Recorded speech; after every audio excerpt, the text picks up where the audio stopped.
was racist America in the 1940s. We did experience discrimination, but we fought it every time, and we knew that's what the world was like, and that's why we were doing what we're doing to help change the world, and we did change the world.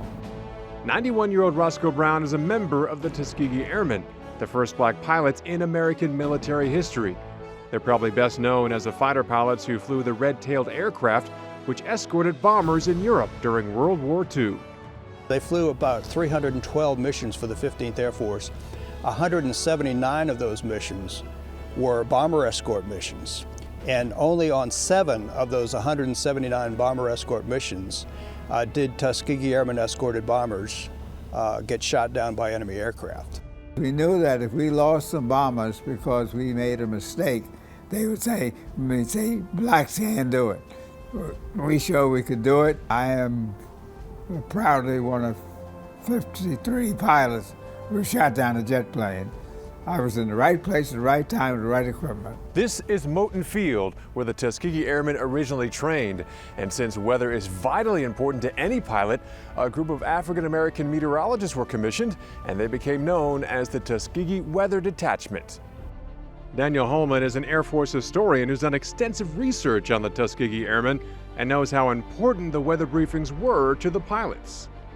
One of the things they did was not only determine what the weather was like at the base and help make sure that the operations at the base were consistent with what the weather allowed, but also helped prepare for the missions. They had to know what the weather was going to be like on the way and what the weather was going to be like on the way back. Many times we would fly into fronts with large cumulus clouds. And what we would do, they would tell us about how far into our mission they would be, and we would fly around them. Just like the airmen, the Tuskegee Weathermen were considered to be the cream of the crop. They were selected based on intelligence and leadership qualities and were thought to be some of the most accomplished and competitive African Americans in the country. In fact, Charles Edward Anderson, who was a weather officer, went on to become the first African American to earn a PhD in meteorology.